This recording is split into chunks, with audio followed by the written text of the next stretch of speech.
Welcome to the Purpose Effect, the space where we get honest, we get intentional, and we get aligned with the life God has designed for us. I'm your host, David. I'm here on Wednesdays. My co host, Alicia, comes to you on Mondays. And on Fridays, we get together and do a show for you. Our mission is simple to help stop throating. That was great. And I'm not even going to edit it. Our mission is simple to help you stop floating through life and start living with purpose, clarity, and action. Today, I'm going to talk about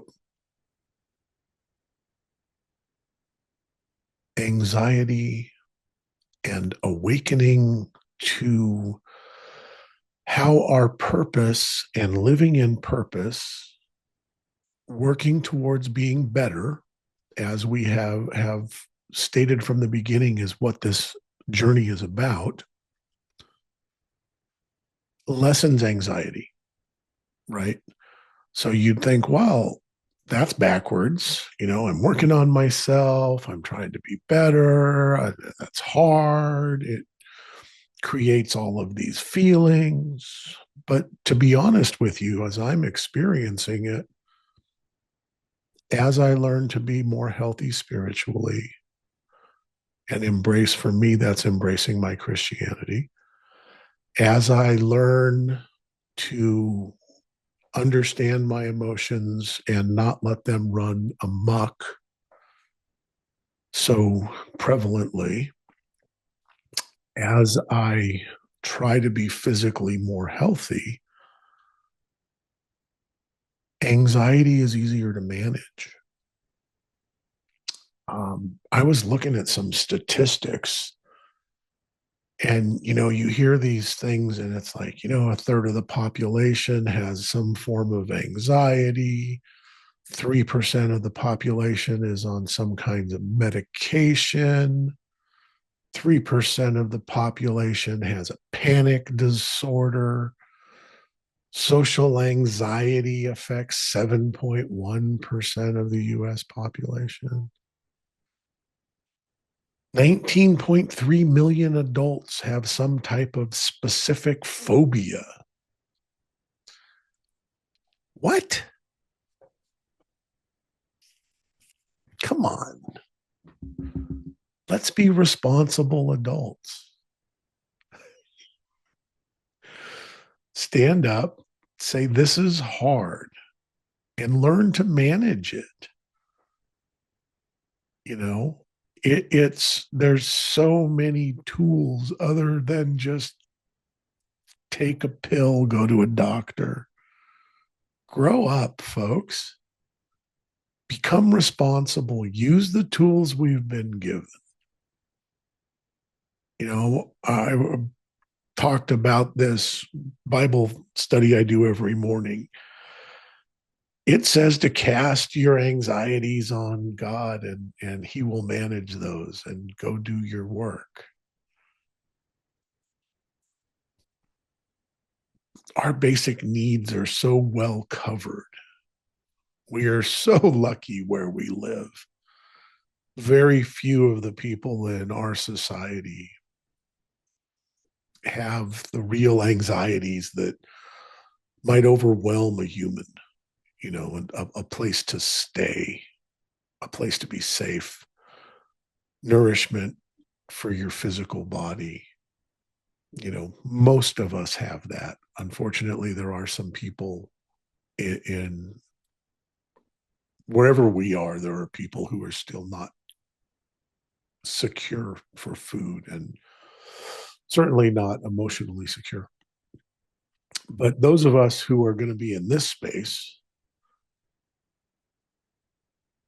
use your skills of all of the stuff that we're talking about here, as I will share my personal experience as I am embracing my spirituality, as I am growing in my spirituality, and I am understanding that peace is something that's granted if you take it. And I didn't understand that. I thought that I had to try to create something all the time and I had to be in control all the time. When things went sideways, I didn't handle it well and I had coping skills that were inadequate for the situations I put myself in. And that creates anxiety. And then it ramps up. And then someone tells you, well, if you just take this pill, if you just do this meditation, if you just go to this yoga class, well, let's take the pill out because I don't necessarily agree that trying to deal with most forms of anxiety and stresses that we have in our society should be treated pharmaceutically. Most of them are things that we need to just manage better, myself included. I'm not going to disparage on people who have a chemical imbalance that need help. That's a different deal. But life's too hard. Doc, give me a pill to make it go away. That's the problem. If you want to go my route, you will learn that God has a greater plan than I do. I don't understand, but I have faith and I trust. And that lowers my anxiety. Doesn't take it away. I still have, things that I need to perform and things that I need to do. And then I think it through and I give that away as well. Right? God can handle all this. I can't.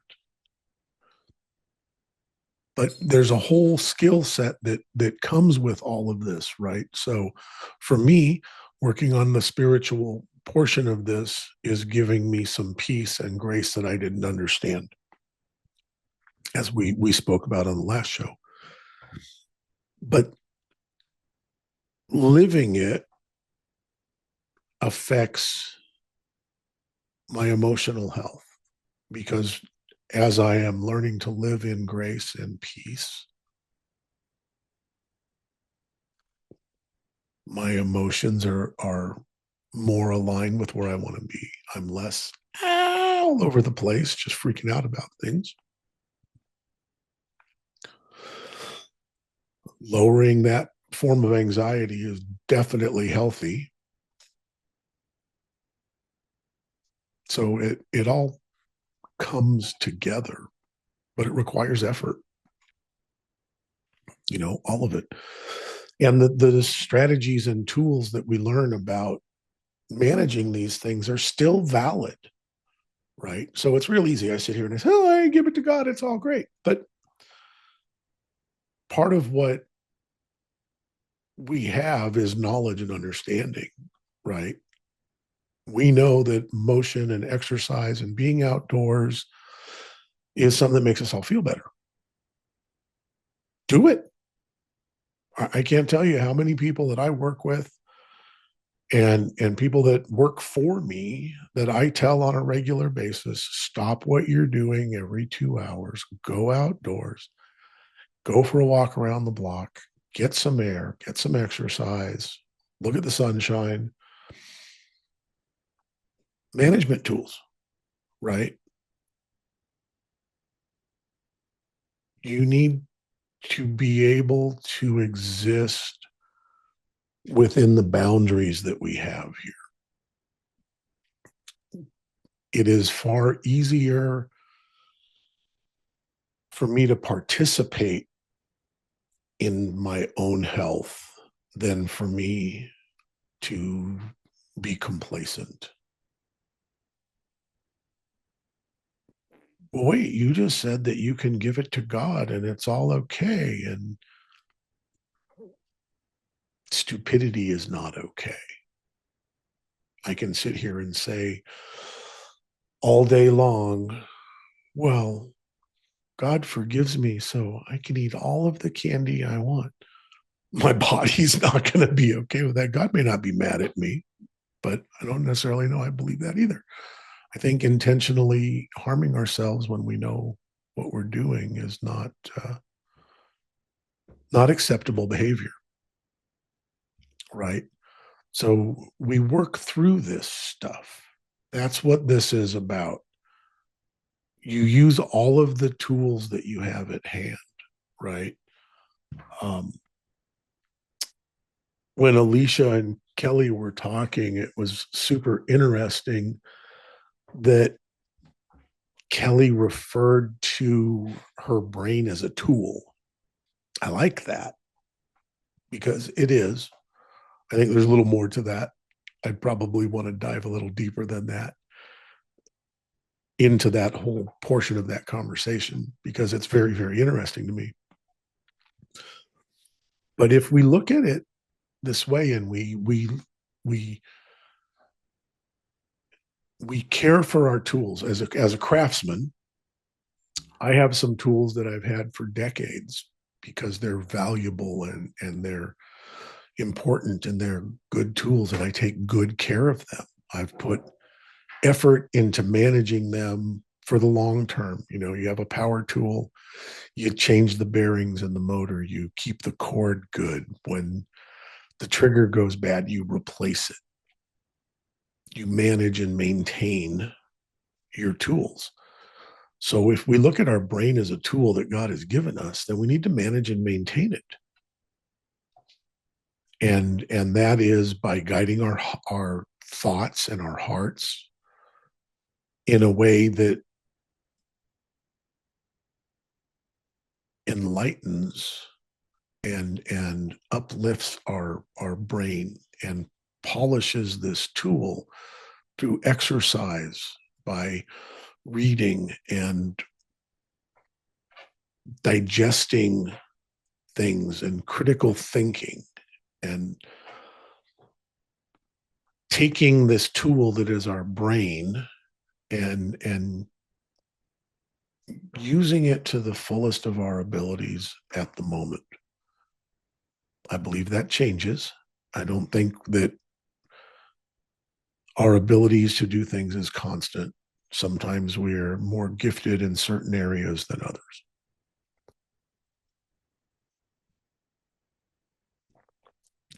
But if we can take this tool that is our brain, we can manage it and develop it and put it into a healthy place. We can change our perspective in that light, right? So now we've taken our brain, we've identified that it's a tool. We've thought about the things that we do. You know, I don't leave my tools out in the weather intentionally because I know they're going to get rusty. And when they do, I bring them in. I put some rust remover on it. I put some penetrating oil on it. I rub it into the metal and I clean it and I maintain it. I put it away carefully because I know that I've not taken as the best possible care for a period of time. So now I need to make up for it before it gets worse. Same thing's true with our brains, right? We got to take care of them. We got to use them. You can't you can't be complacent even at a high level.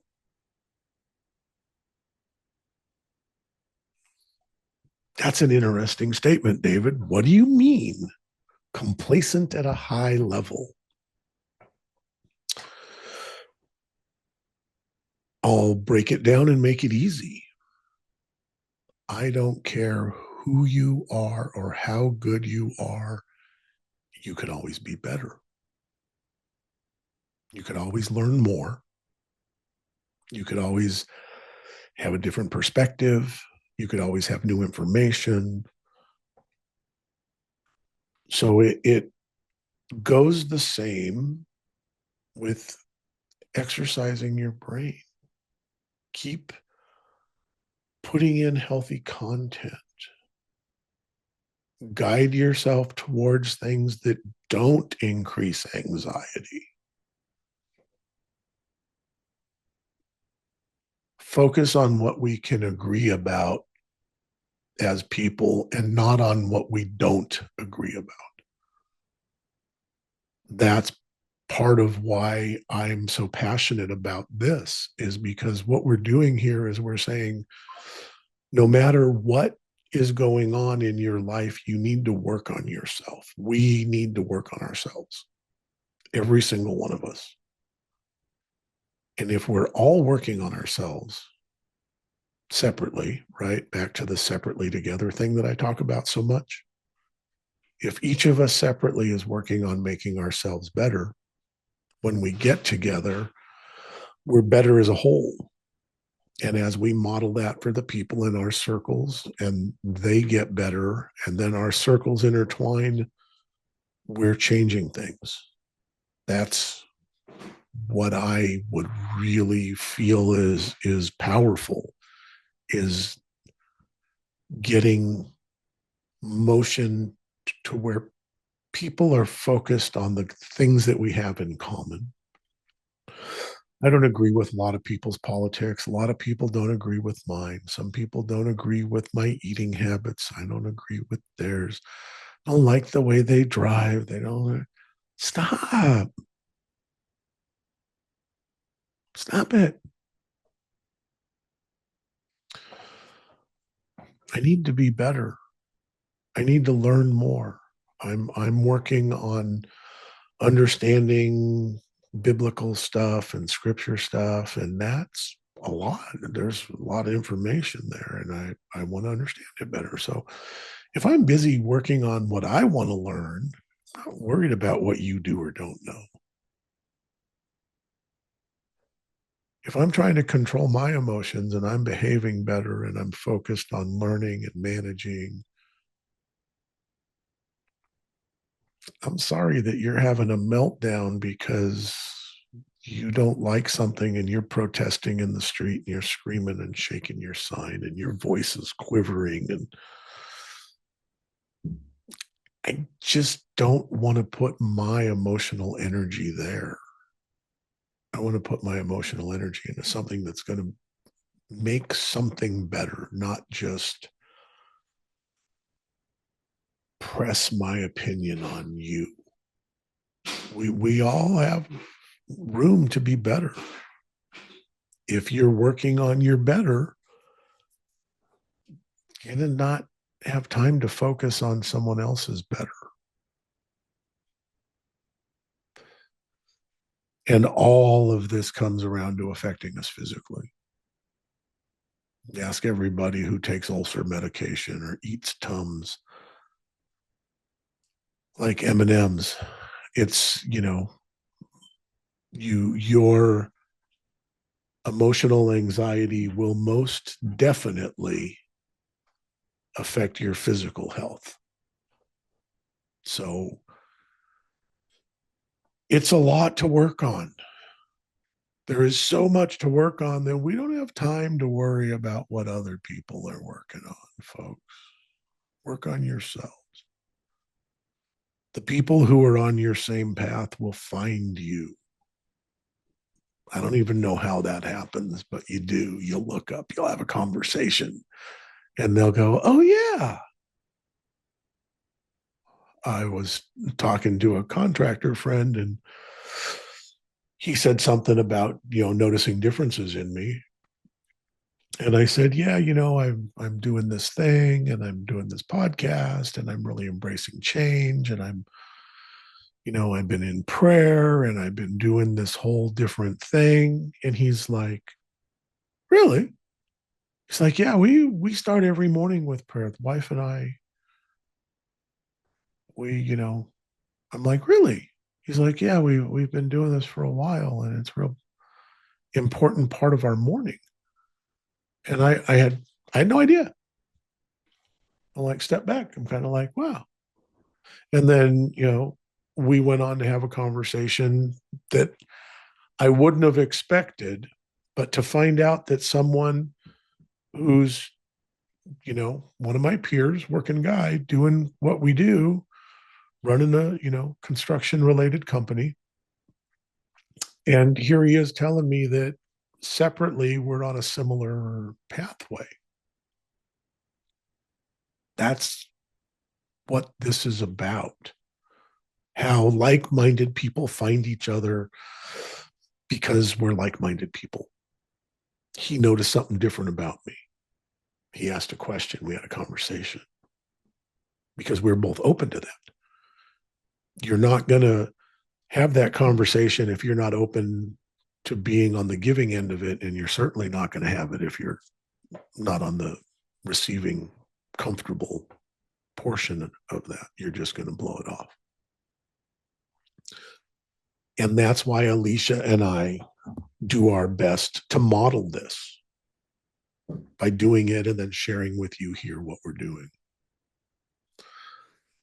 And I guess I'm talking about anxiety right now because I still have a lot going on in my work life. I still have a lot going on here at the orchard. I still have, but I'm better, right? We talked about and will continue to talk about 0.5% a day. If I can be 0.5% better at this, it won't be long. 200 days, 100% better, 0.5%, right? Simple math. Pretty amazing. And I'm doing it and I'm better and people are noticing. And I'm grateful for the journey. And I hope that there's somebody. I was speaking with my brother and he asked me what the goal is. What are we seeking to accomplish with the purpose effect or something along those lines? And I told him, if one of you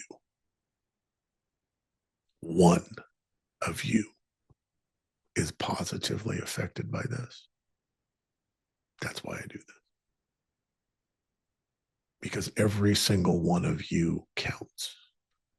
Every single one of you is perfect as you in God's eyes. As Alicia would say, you are God's perfect creation. I would like to learn to see the world through those eyes more. I would like to see more of the perfection and less of the flaws. And that's difficult because society gives us the flaws so loudly and hides the beauty to a 30-second clip at the end of the news on Sunday morning.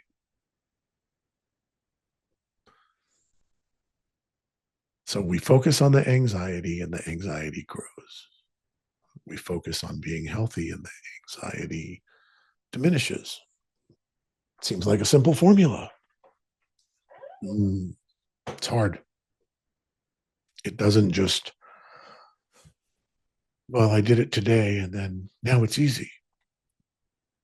It takes a continuing effort. And some days the battle is more difficult than others. I'm still dealing with difficulties, with things that I don't understand, things that should not be difficult, just beyond my comprehension. But it is what it is. And I trust that God's plan is greater than my plan. And I have faith in that.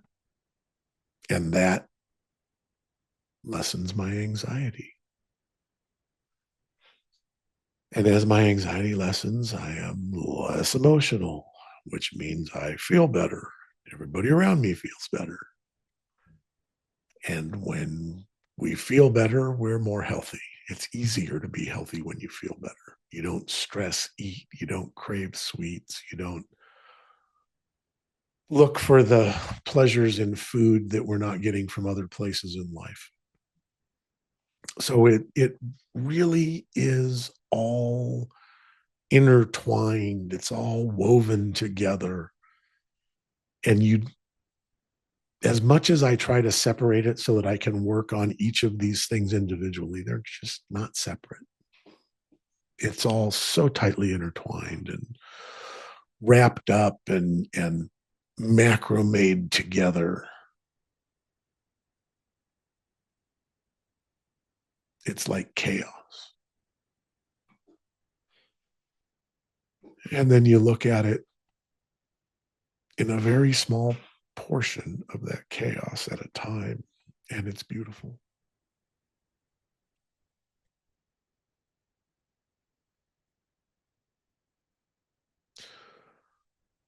Finding beauty in chaos is difficult.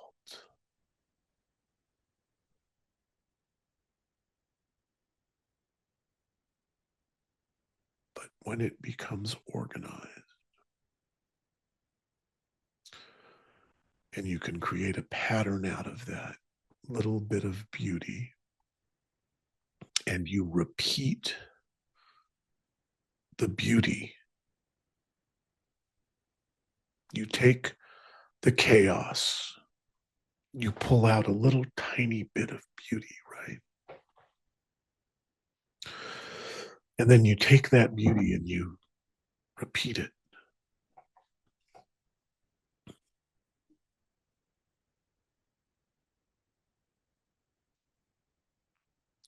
Repeat the beauty. Organize the chaos. Lower the anxiety. And you will come back around to this whole purpose thing that we're talking about. I don't believe that anybody's purpose is to be so anxious and wrapped up that they're emotionally unbalanced, that they're physically unwell, that they're spiritually unavailable because the stress is this incredible pressure that is overwhelming and unmanageable. I just can't believe that that's an intention or that that's anybody's purpose. I believe that our purpose is far greater and far more important than worrying about money or worrying about things. One of the verses I've been reading the last couple of days that keeps coming up is that the birds and the squirrels and the animals of the forest, they don't plan, they don't plant, they trust that God will provide. God always provides. I believe that if God loves those creatures that much, that he will provide for us because he created us in his image. And as such, he's a little attached. Keeps pulling me back.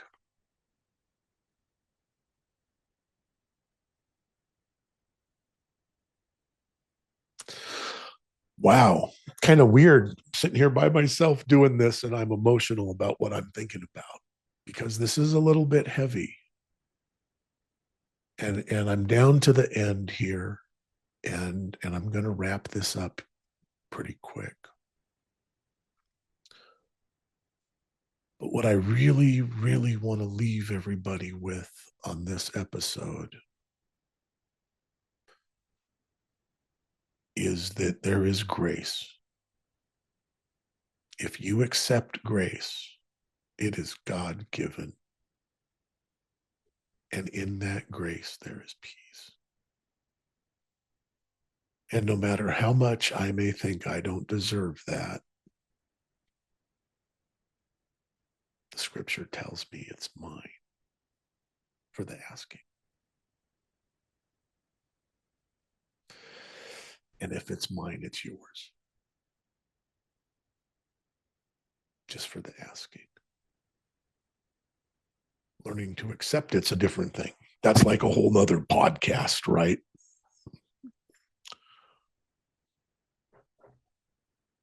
So, my friends,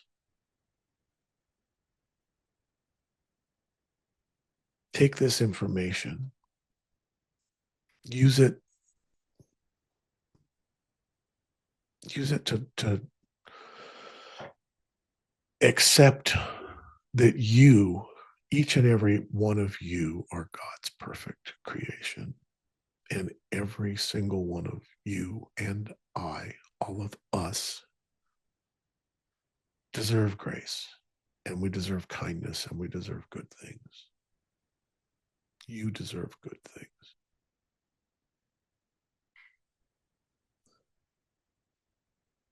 And that, my friends, is another episode of The Purpose Effect.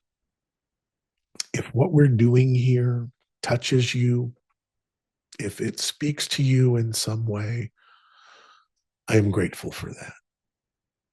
So please subscribe, reach down, give us a like, leave a comment, share with your friends. Separately, we can change ourselves and we can change our world. Together, we can change the world. And that's how we're going to do this, folks. We're going to do it a little bit at a time. And we're going to make everybody's world a little bit better. Thank you.